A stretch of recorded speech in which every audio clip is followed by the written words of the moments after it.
This week, Emmet and I discuss Kamandi issues 35 through 37, the last three that Jack Kirby wrote. Two are great, the other one is pretty disappointing. We hope you'll spread the word about Deconstructing Comics. Tell your friends about us, share episodes on social media, and also send us suggestions for topics we could cover. Email us at mail@deconstructingcomics.com. This is Tim. And this is Emmet. And this is Deconstructing Comics.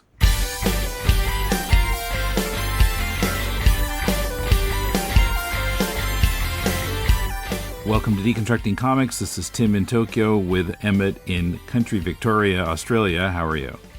I'm very well, Tim. How are things? Okay. So after kind of a hiatus here, my summer vacation and everything, we're back to Kamandi, issues 35 to 37. These are the last three that Kirby wrote.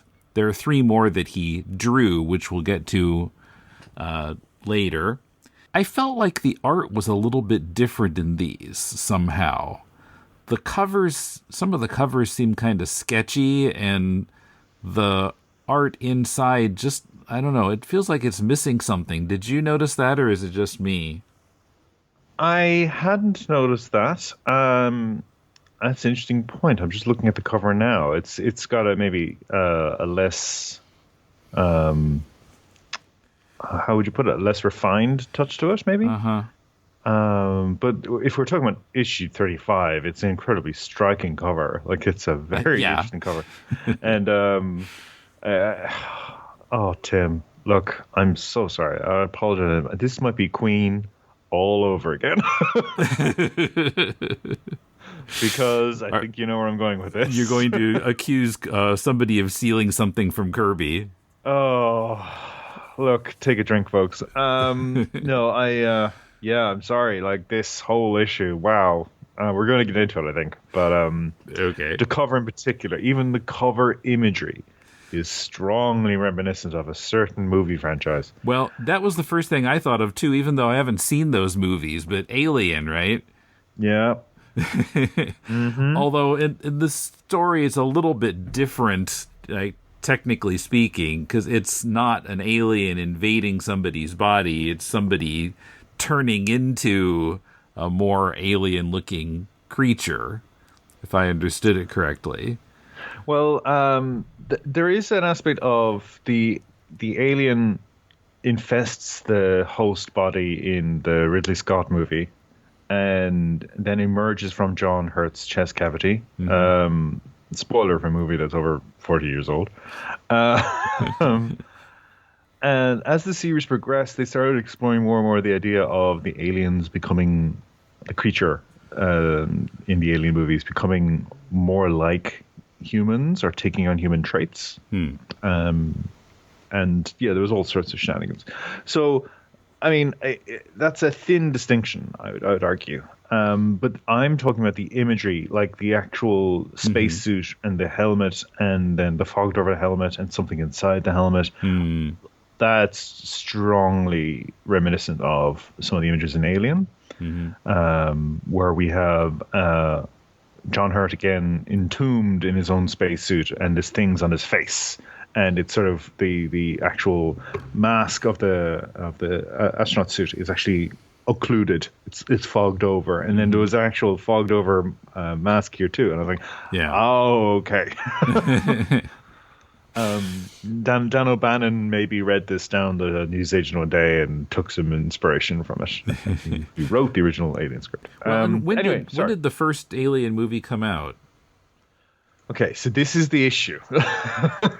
This is where I'm. So, I didn't check our year here. 1979 is when Alien came out. Okay, I'm sure this is before that, but okay, 1975. 75, yeah, dated November 75. Yeah. So, but you know, there are.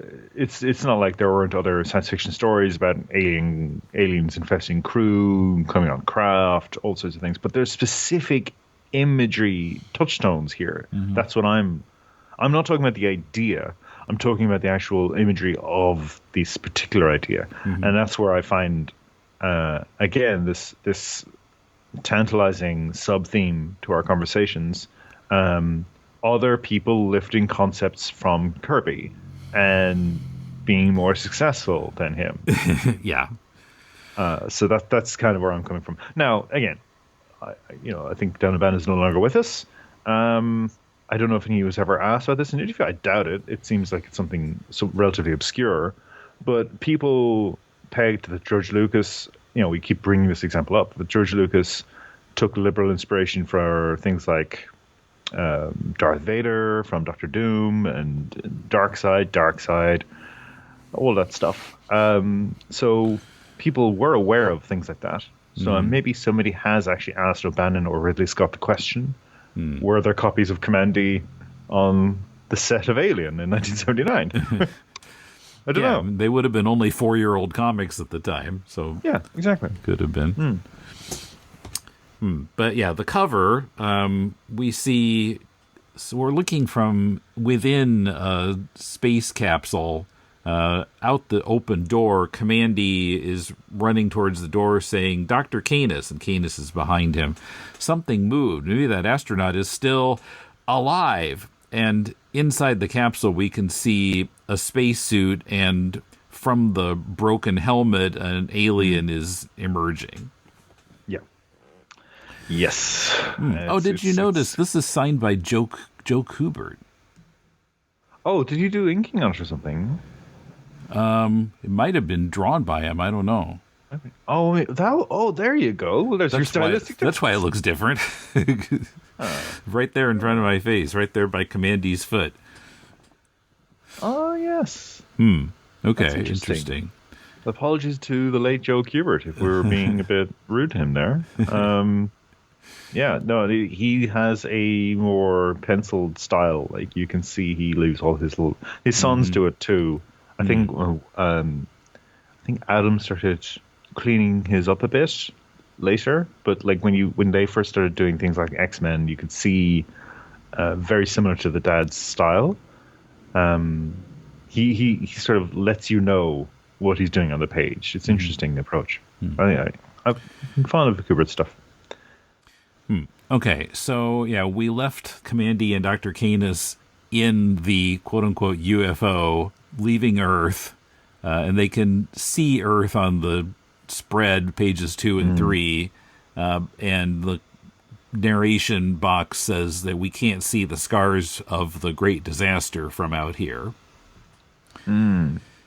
It looks quite turbulent, though. There's this sort of atmospheric disturbance that looks like it's all green and ugly looking. Yeah, you can't clearly see any continents or anything. It's all kind of fuzzy and weird. But this is another opportunity for Kirby to show off his approach to doing space expanses. Like we've seen this a lot in his Fourth World stuff, where he shows you sort of a region of space, and occasionally he introduces mixed media into it. I don't know if he's done that here, but it certainly is the same, like this incredibly epic shot of the Earth's atmosphere and the moon, and then sort of variation in Kirby crackle representing the Milky Way in the distance, and meteors showering past, and it's all it's a lot. It's a beautiful image. And pretty Pyra, is standing on top of the spaceship. And they're wondering where she is. They can't see her from inside. Yeah, Kamandi's kind of skeptical of her. He's saying, "I don't think I'm happy about her being here. She spells trouble." This whole sequence where they're talking about her while trying not to talk too loudly about her because she hears them, and they're like, "I don't know about her." There is a Key and Peele comedy sketch. There's a Key and Peele comedy sketch where it's two husbands talking about their wives, and they're looking to sort of talk crap about their wives, but they don't want to be heard. So they're saying, "I said to her, bitch." Like, be really, really quiet as I said. I'll send you the clip after this. They're like trying to talk about Pyra, but like, she's so powerful, and they're so frightened of her. Well, it's kind of like Hal. Yeah. Trying to hide from Hal, but then he can read lips. Yeah. And she apparently doesn't read their lips here, but yeah, they're really concerned about her hearing them trash talking her. Yeah. And then we see that they're approaching a Soviet Soyuz spacecraft floating around out there. And Kamandi, as often happens, remembers seeing something about this in the microfilm. Now, I don't know that it would have Soyuz written on it in Roman letters, but... That's a fair point. Yeah, that's a fair point. But it says Soyuz X on it. It also has CCCP, which, of course, is USSR. Well, I say of course. I mean, anybody who grew up during the Cold War knows that, but... It is funny how quickly that was all erased from our memories. Like, it used to be in common parlance. Now it's never referred to. Right. Yeah. Well, it's been, 30 years since the end of the Soviet Union. So. Yeah. Yeah. It's still like a cornerstone of a lot of contemporary politics and history. Like, still knock-on effects from that whole period that we're reeling from, but we don't talk about it. In any sort of analytical way. But yeah, that's an interesting point about the characters.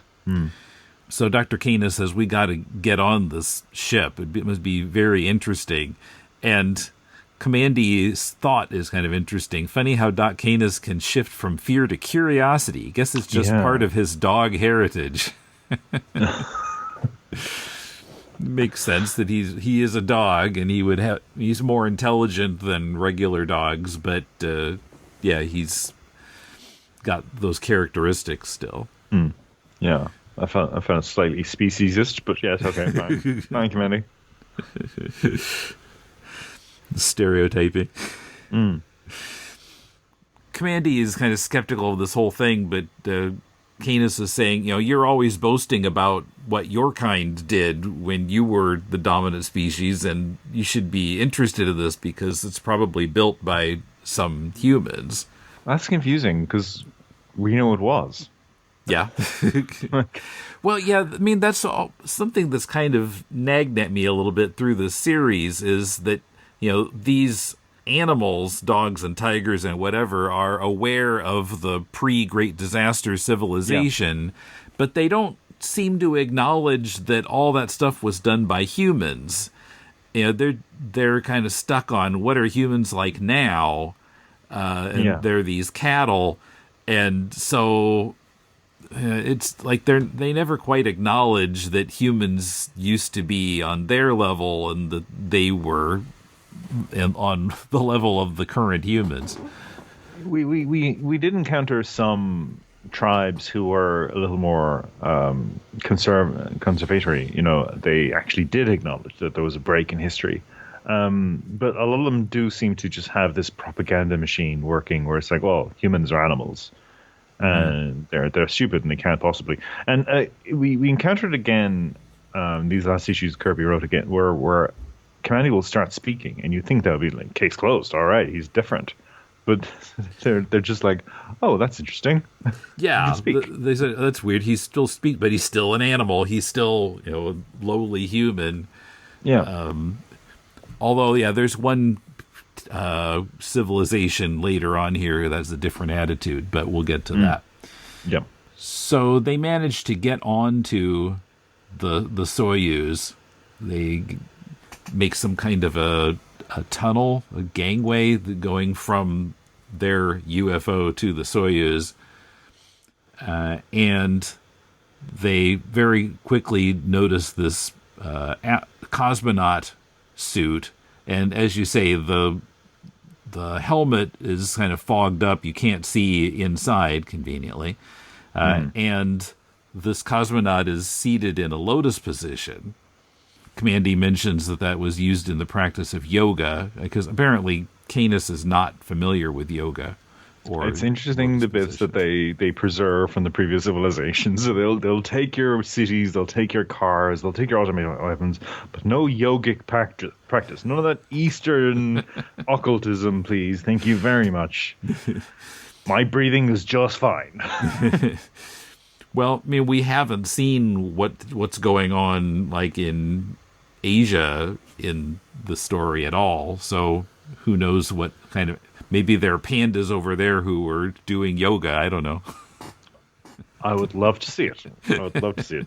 I would love an Aleister Crowley. What would Aleister Crowley be? He would probably be a crocodile.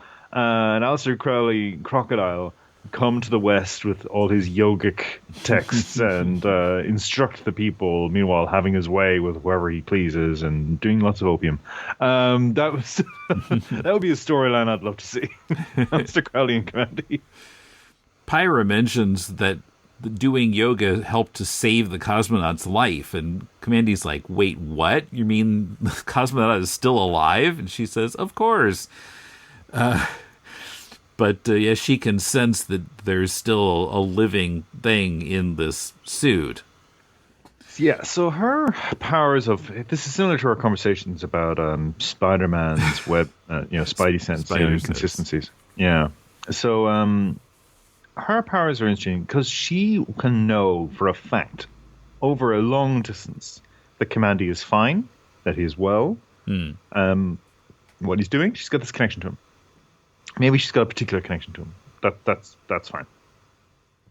But she's looking at this creature and she's going, oh yeah, it's a human being who slowed his heart rate down.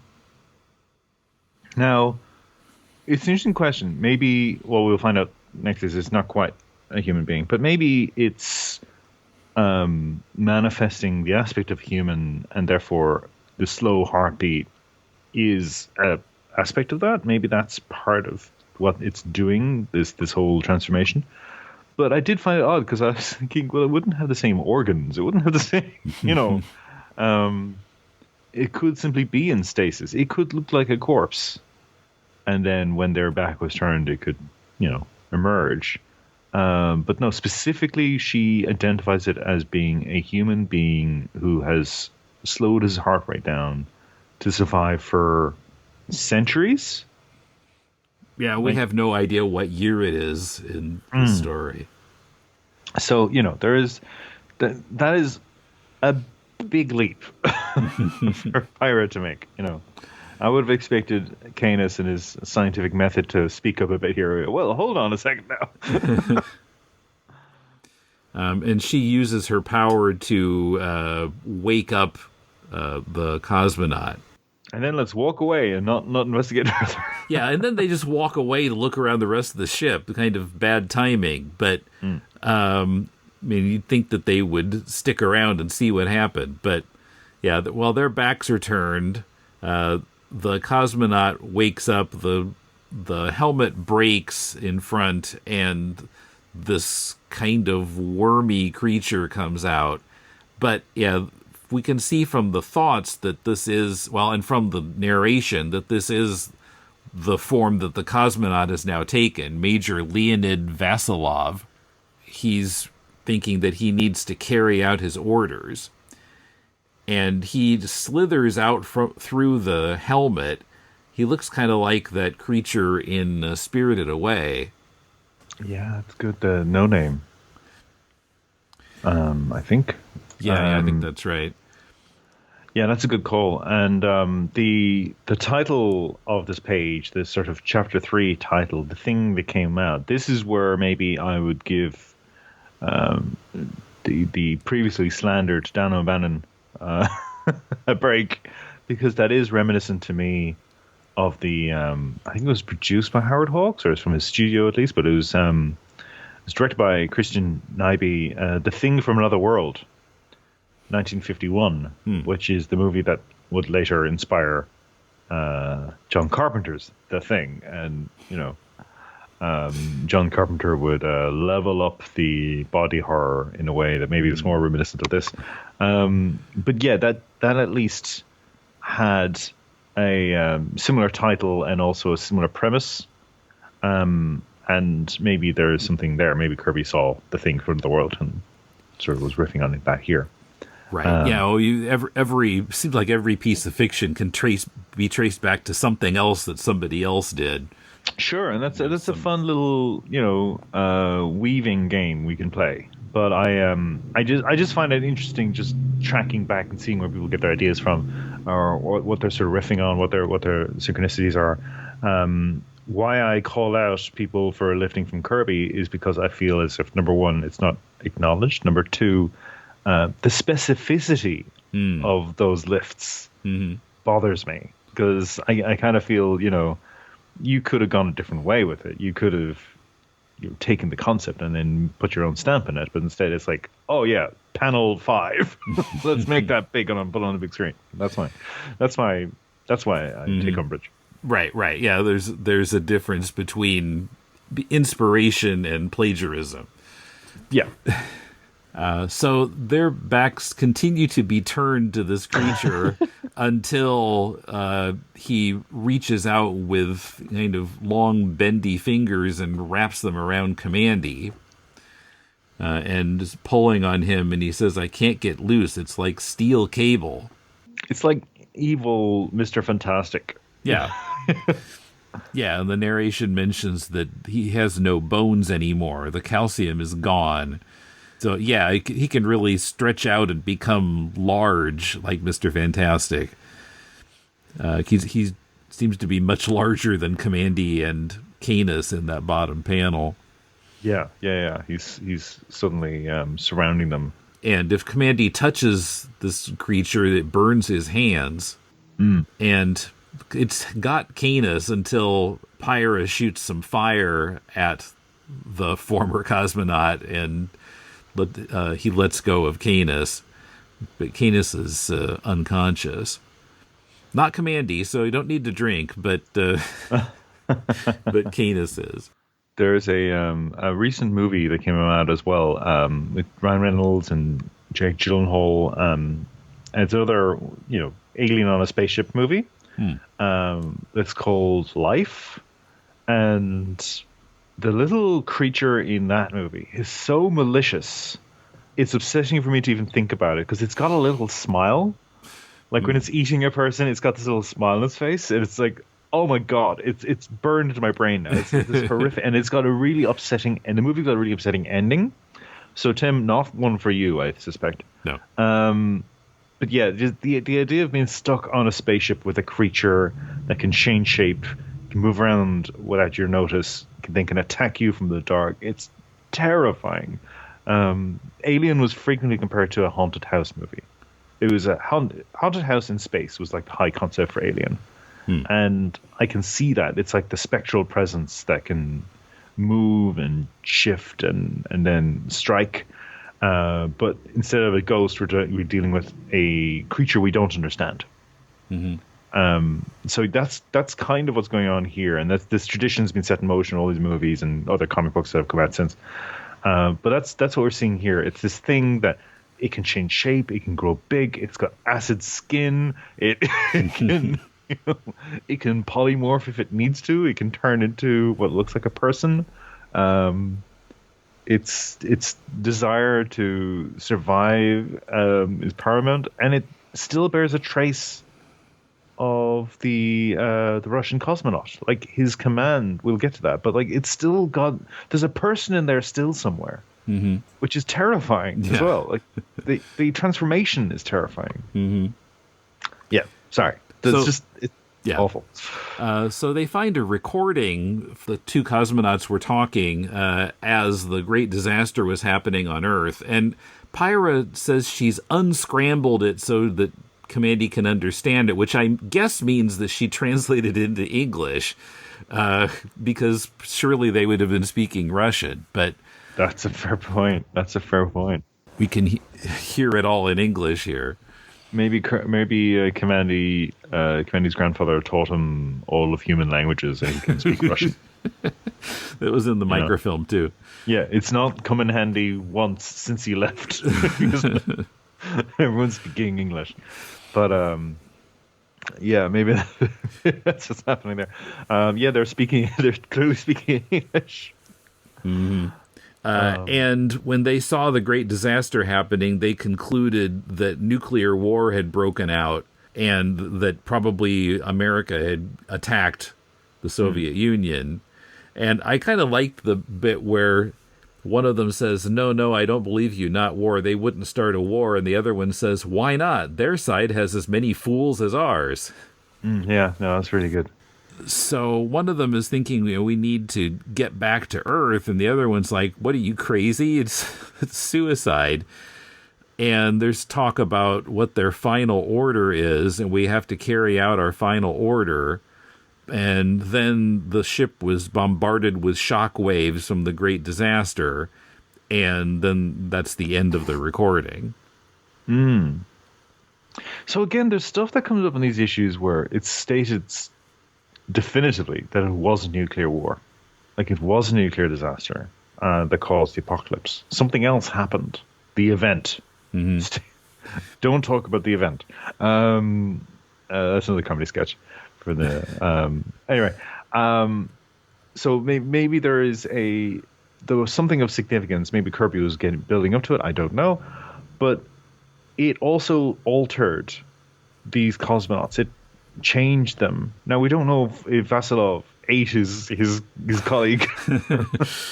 We don't know if they're a Gestalt entity now, or if he just devoured him. I don't know. But I don't know why Vasilov would be changed and the other cosmonaut wouldn't be. Because he didn't do yoga, I guess. Oh, fuck, that's what it was. That's what it was. Because she says yoga is what saved his life. Oh, I see. So you're saying that they were hit by something which could be equivalent to a radiation burst. And one of them died, and the other one slowed his breathing down, and over time mutated. And the combination of his yogic practice and the mutating radiation turned him into this thing. Right. Yeah, that's how it sounds from what Pyra said. So, you two can do yoga and turn into an alien. But it'll just take a while. So the three of them get back to their ship, and after they leave, Vasilov makes himself into more of a humanoid shape and tries to carry out his final orders, which was to make the Soyuz into an orbital bomb. But the narration goes on that radiation from Earth has long since rotted the parts to harmless junk. And so Vasilov is just going to keep on working uselessly forever. And that's the end of the issue. It is a stunning ending. It's a stunning ending. I love it so much. I love this issue so much. It's just, I love it. It's great. Coming up, we cover Kamandi issues 36 and 37. But first, a reminder that the potential Patreon-only podcast topics will be up for a vote starting September 23rd. The topics are Captain Marvel by Jim Starlin, 1970s occult Marvel, including Doctor Strange, Early Spider-Woman, Werewolf by Night, Ghost Rider, Son of Satan, and more. Cap in the Nixon Era, Captain America and the Falcon, issues 153 through 186 by Steve Englehart. Or Silver Age Batman, the era that's debatably goofier than Batman 66. Remember, you must be a Deconstructing Comics Patreon supporter for at least $4 a month in order to vote and to hear the podcast on the winning topic. $4 and up patrons also get access to our discussion of the first 50 issues of The Amazing Spider-Man, including annuals and Spidey's origin in Amazing Fantasy 15. Join us today at patreon.com/deconcomics. Hi, I'm Sophie, and I haven't seen a lot of movies. Hi, I'm Paul, and I'm here to help with that. And we are SP Filmviewers. Each week, we take a deep dive into films that Sophie is seeing for the first time. Some of which are deemed classics, some of which are my favourites, and some are just to try and get a reaction from her. We don't take ourselves too seriously, but we have a lot of fun talking about what we've watched. And we hope you have fun listening to our light-hearted thoughts and ramblings on this cinematic journey. So tune in every Thursday on Apple Podcast, Spotify, and wherever you get your podcasts from.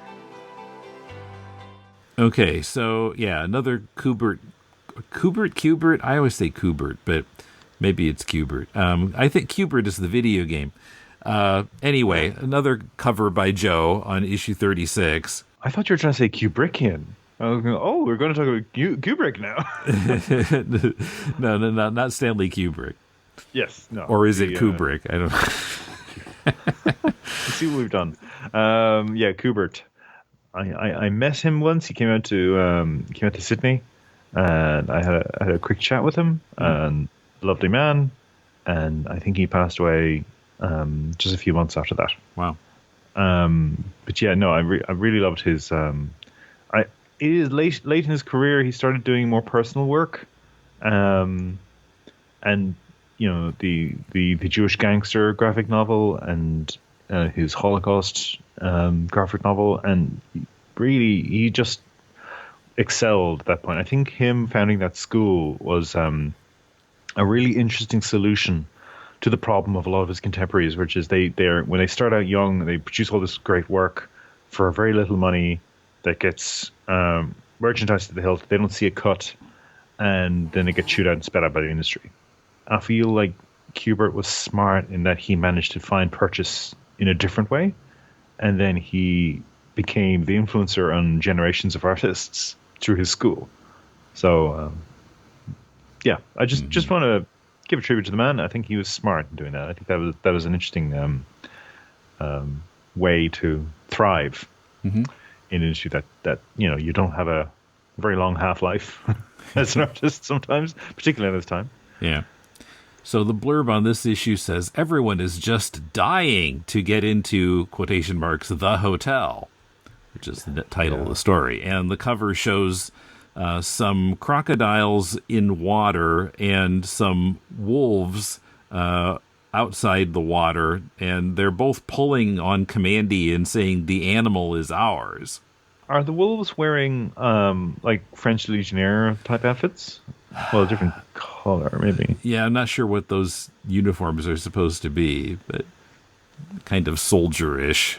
Yeah, there's maybe South American soldiers, because we are in South America. We're in Mexico. Mexico, yeah. Okay, that would make sense. Yeah, the UFO has landed, and it's Mexico. And Kamandi comments that he saw the Mexican coast when they were in space. Where they were heading. Yeah. So they find this like really overgrown tree, or these roots that are like so big that they're blocking their path, but Pyra can just burn right through them. So it's very Moses parting the seas. Moses parting the tree roots. Yeah. And they keep walking, and they find this huge hotel, and the hotel also has huge tree roots growing over part of it. But the hotel appears to be deserted when they first arrive there.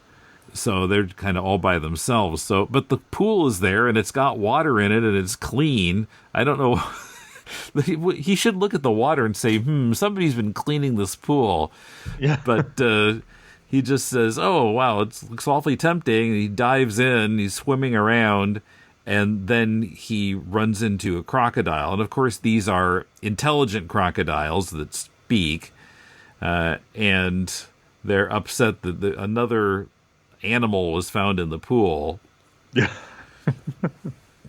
So they have to go to the satrap. I'm not sure where that word comes from, but it's their leader. I've heard that before. I think it's a military term. I could be wrong. I've heard that before in fiction. Let me quickly Google that. Provincial governor in the ancient Persian Empire. Persian? Okay, that's interesting. Yeah, but not Mexican. But I think you could apply to any local ruler or commander. So it would be in parlance. I think I've heard it in adventure fiction. So you could even have like English soldiers using it ironically. So yeah, I think it's from Persia, but yeah, it's sort of gained currency elsewhere. So this is another case where Kamandi talks, and they're like not only is this thing a nuisance, it's a talking nuisance. And they wow. don't consider that he could be on their level. He's a human, so he's an animal, and he's less than them. I love this issue because there's a goofy quality to it that I think's been missing from some of the more serious Kamandi issues. If you look at the bottom left panel, you've got the satrap they've been speaking of, sitting again, legs crossed in lotus position, and resting their head on their hand, and looks just slightly bored by it all. And there's a certain quality to this whole issue of this is a bit of a yarn. This is a bit of a surreal, semi-nightmare, just, whimsical adventure. And the comparison I would make between this comic and something else would be J.G. Ballard. And J.G. Ballard's book, it's made into a movie, High Rise, which is all about these people stuck in the building. They can leave, but they don't leave. It's very important for them to have a position in the building. And then things become more and more chaotic. They start getting weirder and tribal and start forming all these sort of very aggressive tribes that sort of take out territory. And I kind of feel it's very similar to this. I'm not accusing J.G. Ballard of ripping off Jack Kirby. I'm not doing that. But it's a very similar story in that respect. And what the film in particular did a good job of capturing. Ballard's prose has this archness to it. He's usually there's a mocking tone to a lot of his writing. And I felt like there was something going on here. It's like this idea of the tourists who go to the hotel swimming pool area and will get into a fight over who gets to sit in the deck chair next to the pool. Or heaven help you if you go to Germany and you happen to sit down the deck chair that somebody's left their towel on, because that's the sign. No, this is occupied. Don't sit here. It will kick off. That's a major no-no. So I kind of feel there's something about tourists abroad in a sunny climate. They don't come from there. They don't speak the language. Probably they're being rude to the waiting staff, and they're throwing their weight around. And that's what this issue seems to be tapping into. That sort of little lordlings abroad. Drink to excess, being a nuisance. And there's a sort of primitive quality to their behavior at a certain point. And this all then comes down to survival of the fittest contest, which we'll get to. But I love it. I love the tone of it. I think it's just... Well, but Kamandi is really stuck on the idea of people having rights. And, when they take him to the satrap, he's saying, I've got some rights too. But the satrap is just saying, this vermin, kill him before he gets away. And he does start to get away. And then a leopard comes in. And I'm not sure what the leopard's position is. They call him director. I think he's the director of the hotel. Yeah, he could be the manager of the hotel, or he could almost be the super, he goes around fixing things up in an apartment building, similar sort of role. He's the guy who you need on staff to make sure everything runs smoothly. So that's why his position's safe. Sorry, he's a jaguar. He's a jaguar. Yeah. The last panel on page 8, he says we jaguars run this place. So he takes Kamandi with him, and kind of explains to Kamandi what the situation is here. That because Kamandi thought that the crocodiles owned the pool, but he realizes that they're just visitors to this place that the jaguars run. He says, so others can use it too, right? And the jaguar says, you're right, if you can take the pool from the crocs. That's the way things work here. Kamandi says, you mean might makes right. The law of the jungle is the basis for your ... rules. And the jaguar says, is there any other law? Yeah. Kamandi being confronted with just the general nature of society. Kamandi's insisting to, at this point in the journey, where he's met all these different tribes, he's met all these different kinds of now inverted comma, humans. His insistence that he's got rights, for somebody who, I know he didn't grow up in the 20th century, but he learned about it. Surely he would have been brought to understand that animals didn't have rights. I mean, people argue that they should, and there is animal welfare legislation in place, and you've got the likes of Peter Singer, who writes books about how animals have rights. But by and large, people don't consider that they do. And mistreatment of animals, you know, there's a sort of squiffy line where mistreatment just becomes discipline. I'm surprised that he doesn't take into account that, look, I just have no status here. Like, he can speak, so maybe he could be presenting himself as an animal who can do good tricks. But you know, his pride won't let him do that. But never mind that, he just seems genuinely surprised every time that he doesn't have rights. And it kind of. But then everything he does is instinctive. And like, this is where when he reunites with Canis, you know, there's a whole conversation about him like, he just keeps getting into situations.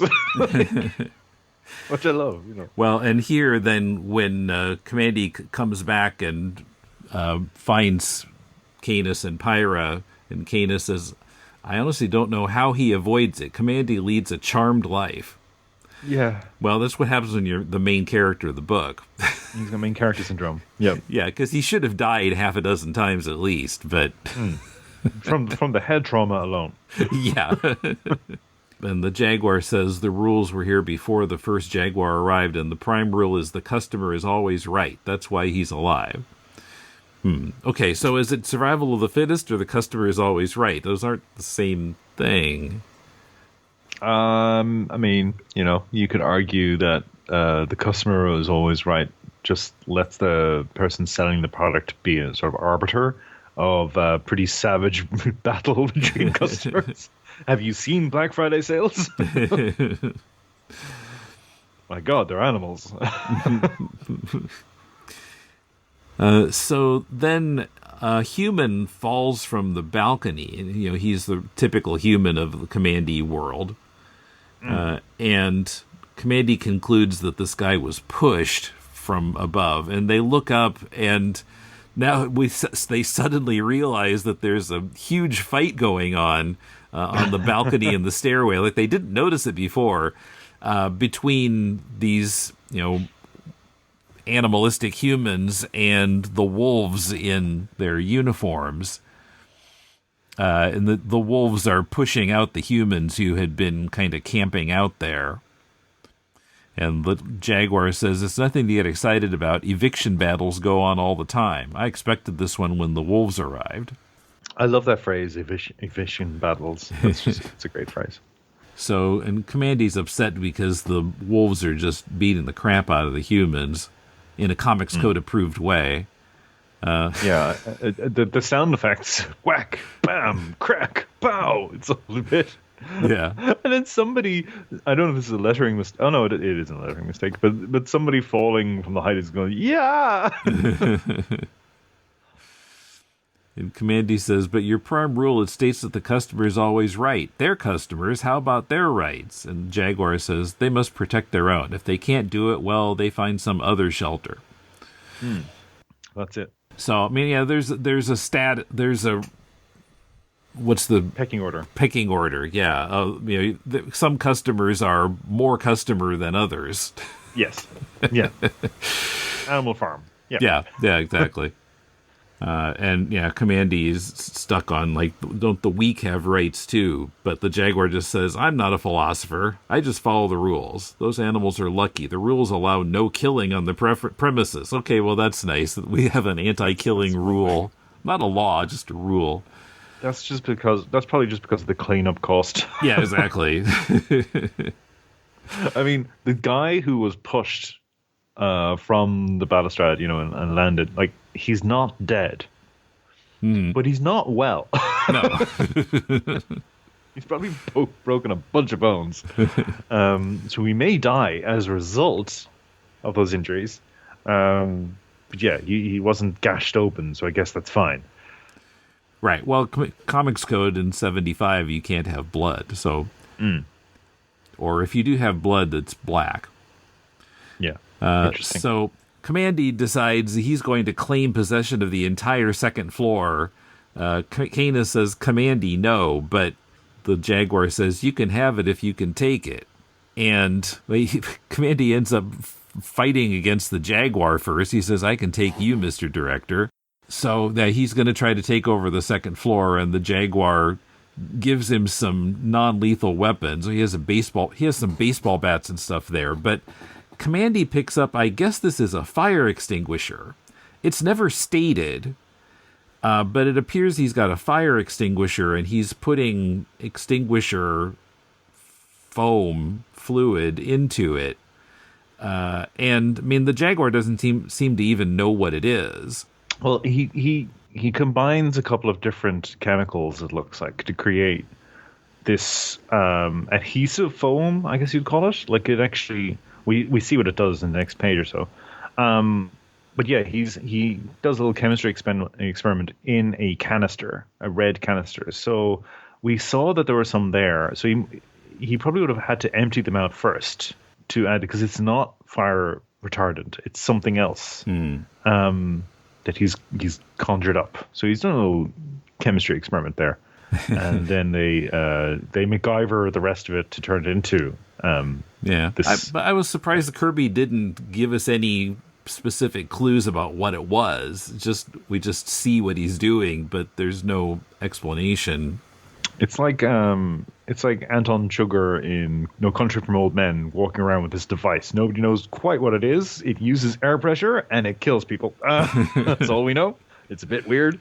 Yeah, similar thing here. He's just created this thing, and he's going to do some crowd control with it. And before Kamandi can get out, the Jaguar announces over the intercom that Kamandi's coming. So Kamandi can't have the advantage of surprise here. That's not how their rules work. Yep. And so the wolves are all ready for him.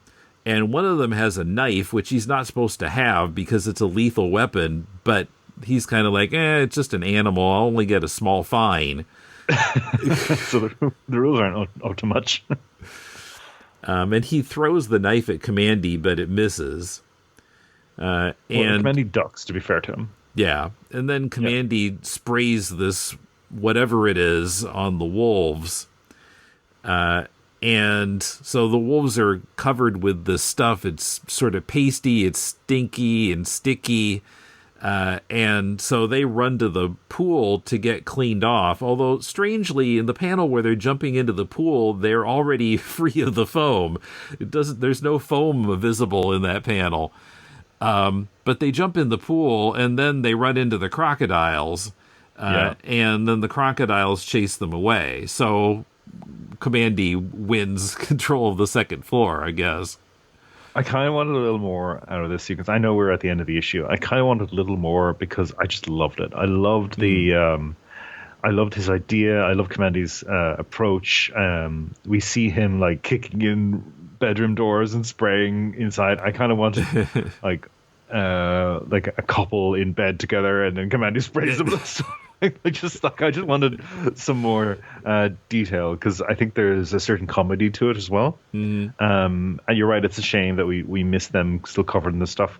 And I kind of feel as if they were to dive into the pool covered in this stuff, it would also make the pool itself uninhabitable for the crocodiles. So he would have lost both of them, I think. They would have both left. Yeah, it's like, I can't handle this.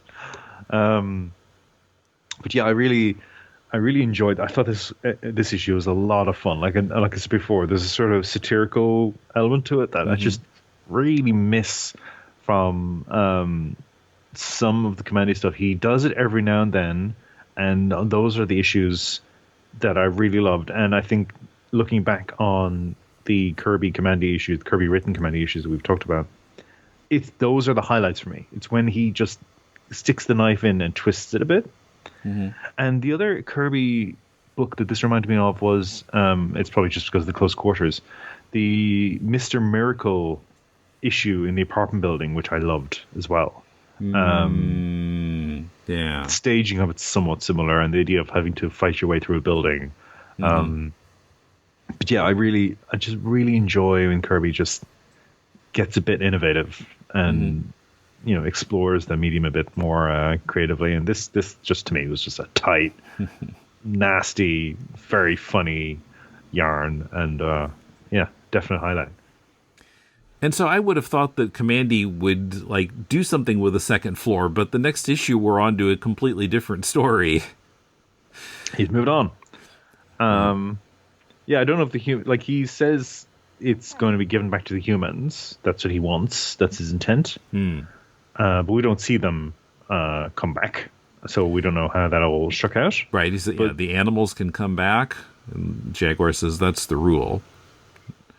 So, yeah. Okay, that's what he did with the second floor. I guess I missed that, but he doesn't stay there himself. We don't see them come back. We don't see how they survive. But no pages left to put that on. Yeah. Again, I just wanted a little bit more because it was just such a nice idea. Yeah. So issue 37, another Joe Kubert cover, and blurb says, "Who lurks behind the crimson mask? Run, Canis. If the Red Riders catch us, we're doomed," Kamandi says.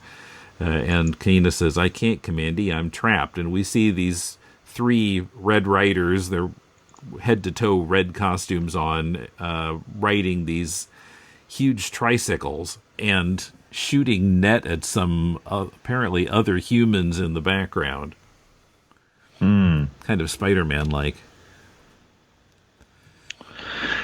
Yeah, we've seen this sort of callback to some of the earlier Kamandi stories with the biking Colosseum type events where humans are being hunted down and being netted and dragged around, and I thought those were the apes, weren't they? That's when Kamandi was up against that ape who fancied himself as being superior. So yeah, there's sort of a callback there. So yeah, this one starts out there. Kamandi's in a completely different place. He's a rugged crater country that's making some kind of musical sounds. He's in Arizona. Sorry, that's a joke. That's my guess. Okay. Yeah, there's not really anything in the narration that explains exactly where he is, but yeah, so he's hearing this kind of music and seeing a bunch of humans that are following it, and Pyra and Canis are there, and they're trying to figure out where this music is coming from, and then Pyra she says strip melts a rock and finds that there's a speaker inside of it. And so they're trying to figure out who put these speakers there, and why are they trying to like get all the humans to follow these sounds. So they're going to try to figure this out. So what Kamandi is going to follow the humans, and the other 2 take off in the UFO. I'm not sure where are they going. They're just going to provide air support. I mean, they'll follow along from a distance. Yeah. Okay. And yeah, Kamandi's idea that he's going to infiltrate this migration of humans and find out what's happening. Maybe liberate them because they're being compelled. And again, that's the thing that he will not abide. He will not abide humans being treated this way. Mm-hmm. So yeah, he's following along to see what's going to happen and try and make a difference. Yeah. Yeah, and so he sees a woman who is tired and sitting down, and he tries to talk to her, but she's all freaked out that he's talking to her. She can't understand what he's saying. And then he tries to teach her to whistle, which seemed kind of random. And then the Red Riders come, although now their uniforms are purple. Huh? So they're purple riders. Yeah, I don't know what happened with the coloring here. They were red on the cover. Yeah, interesting. I think purple in comics is considered more villainous than the red. Maybe. Right, yeah, secondary colors. Yeah. You know, so many villains are purple, green, maybe orange. But yeah, you know, the Joker is purple and has all 3 of those colors in his suit. Yeah, the biker, the bikes themselves, the wheels, they almost look like steamroller wheels. Yeah, they don't seem to have much bounce to them. There's no rubber tire there. They're just big round wheels, and But they're on crushing all the stone. on that rocky terrain. It seemed like it would knock your teeth out, but Yeah. but they're chasing the humans, and one of them catches the woman that Kamandi tried to talk to, and then they're chasing after Kamandi because he looks really healthy, and we can use him, they say. Yeah, look, I'm gonna call my shot now. This issue made me feel kind of sick and gross. Because we'll eventually find out what's going on. It's pretty rough, but yeah, Kamandi once again takes an interest in a young woman and immediately endangers her life. Yeah, Is the shorthand for what happens here. Yeah, she gets captured. Right. We don't see her again in this issue.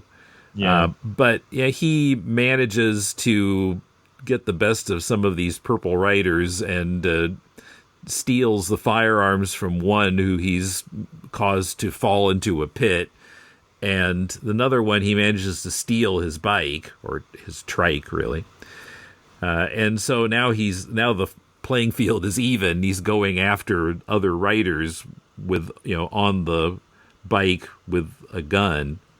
Yeah, well, before we get to that, like Zonker, the guy comes looking for Zonker. So Zonker, are you all right? And then Kamandi from below sneaks up behind, or maybe he just waits. No, that's probably what happened. He waited for the guy to go past, and then he knocked him out. I was really confused by that because I was like, why wouldn't he just take the shot? And then you keep pointing out, well, comics code. That's probably what's at work here.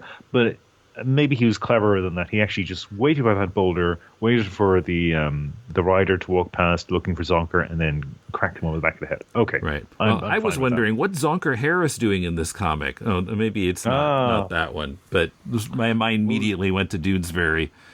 The other thing I'm wondering is, why didn't he take the bloody masks off? Because I feel that would have answered a lot of questions earlier in the piece. It's the same dynamic we see in comics when, like, Batman is taken capture, or Spider-Man is taken captive, and people like take the mask off. Well, and just within Kamandi, we've commented before about how so often when a new group of characters come in, we can't see their faces, and then later we get a reveal of what kind of animal they are, and this seems to be the same thing. That's it. And we do see that woman again here, because Kamandi catches up with the guy who captured her, knocks the guy off of his bike, and then the bike wipes out, and Kamandi is going to help her, but then somebody shoots at him and it grazes his head, and he's knocked out. Taking a drink of black coffee. Okay. 12 in the afternoon.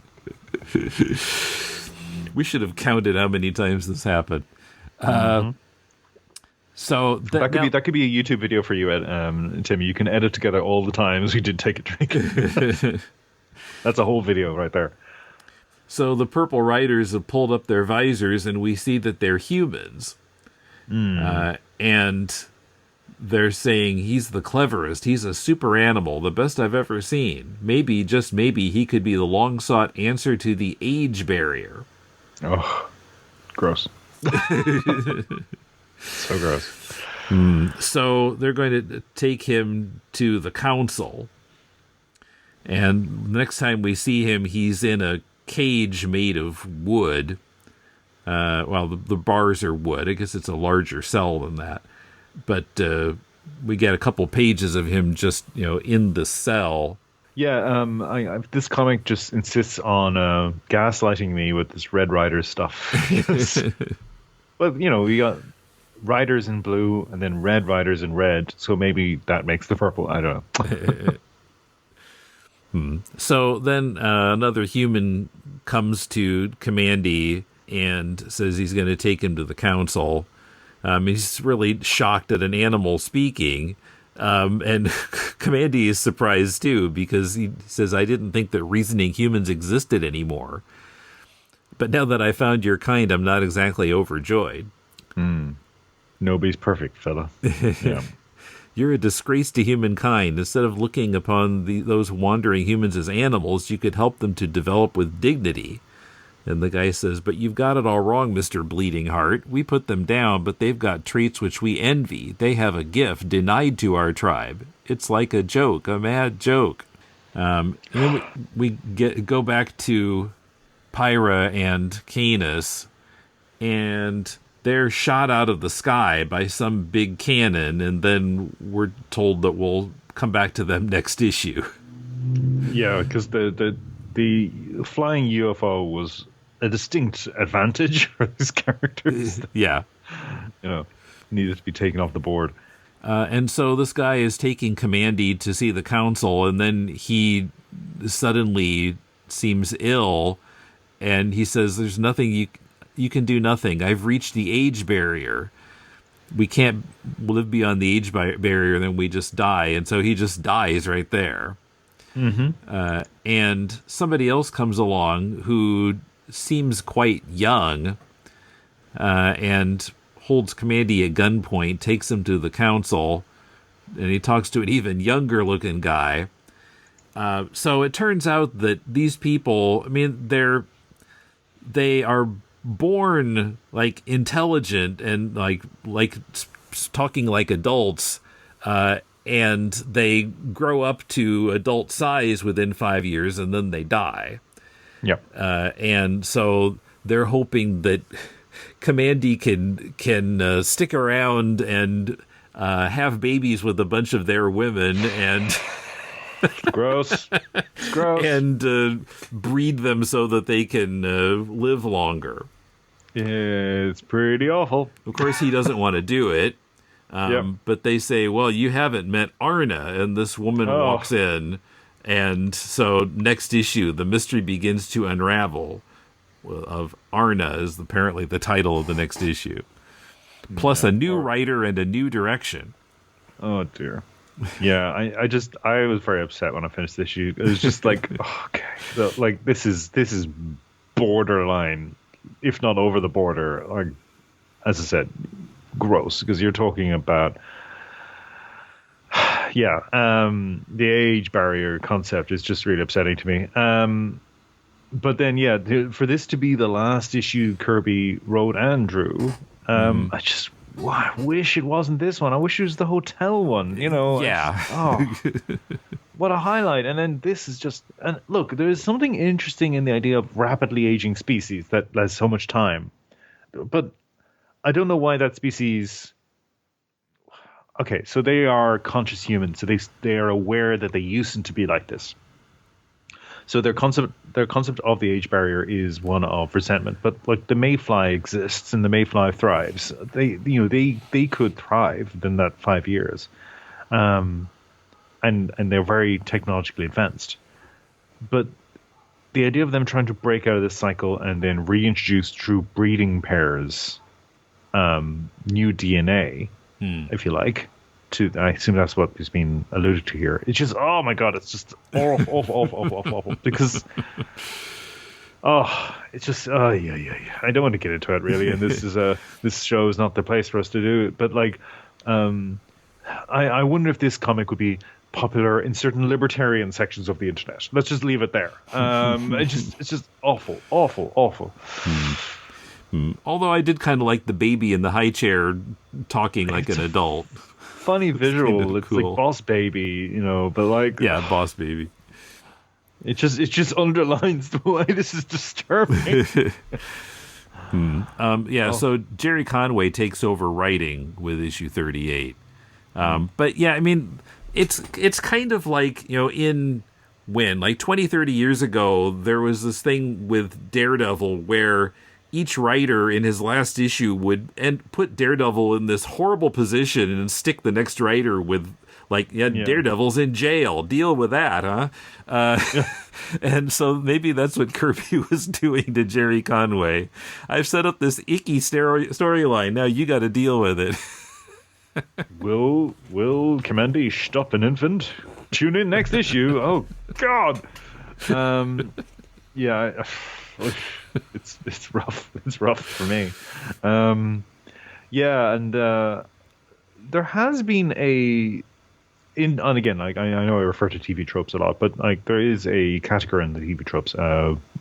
Born Yesterday. This isn't quite Born Yesterday. Born Yesterday is where that's come up a lot in Kamandi. I think we have talked about it with the likes of Spirit and so forth, where Kamandi has let me teach you, young, naive, innocent woman, of the ways of man. Let me educate you as part of my courtship of you. You know, that sort of idea. Even the fact that it happened in this issue where he immediately offers to teach that young woman to whistle, like it's just like, that's his game. That's what he does. That's his chat up game. So Born Yesterday is where the male protagonist meets a woman who has the mind of a child, but the body of a woman. And you can see it in things like The Fifth Element, which I think I referred to before. Mm. This is the obverse of that. This seems to be, no, they are hyper intelligent, but they lack experience. They're young. But that baby, I think, actually was born yesterday. He's talking like an adult. Oh, yeah, it's a recent child. Yeah. So there's something there too. But like, I find it weird that this comes up in so many comics of this era and then into the 80s and 90s. Like you had. I think the most infamous example was Green Lantern, where Hal Jordan had a relationship with an alien who was, in effect, a child. Looked like a woman, by all accounts, was a woman, but by the reckoning of her species, was a child. And that was such a weird, like, let's tiptoe around the issue of an older man sleeping with a young woman who hasn't got a lot of experience of the world, and therefore she's entirely the power imbalance is so that she's entirely in your hands. And I don't know why it keeps coming up, and it's really creepy to me, and this feels almost like drawing a line under that a bit more. So yeah, I this whole area of comics tropes in this space of the adventurous man getting to court a young person, yeah, it just bothers the hell out of me. I don't know why they keep coming back to it. I don't understand the appeal of it. I don't understand why it's so recurrent. Mm-hmm. Okay, so we finished our 3 issues for this time. We've got the next 3 are just drawn by Kirby, and I gotta think that he must have had some notes about where this was going. I mean, we have no idea about those speakers in the rocks yet either. It's kind of odd to me that he left that dangling. I'm not sure. Did he just decide to leave the book? I don't think that he was like kicked off or anything. I mean, DC wanted him there, I think. He was under a lot of pressure to produce a hit, though. Mm-hmm. And they would have started marginalizing him more and more. We know that was happening to him, that he was being excluded, that he was being mocked by the younger creators. Well, I know that happened when he went back to Marvel. I think it was happening at DC as well, though. I think there was there's a reason why he left DC. Well, maybe we're getting to about the point where he left DC, because I see OMAC started in 1974, and that had a lot fewer issues. So I think we might be coming up on the end of his time at DC. Yeah. But yeah, he's this era, I think, is quite interesting just in terms of he's just throwing some random stuff at the wall. And there is, when he hits, it hits really well, because I feel like he's been let loose to some degree. So he's having fun. I feel like I'm having fun reading it. But I don't know if it was commercially smashing it out of the gate at the same time. Yeah. So he returns to Marvel in 1976. Actually, Lee announced at MarvelCon 75 that Kirby was coming back. So yeah, we're at the end here. Although we haven't talked about OMAC yet. Anyway, so thanks for listening, and thank you, Emmet.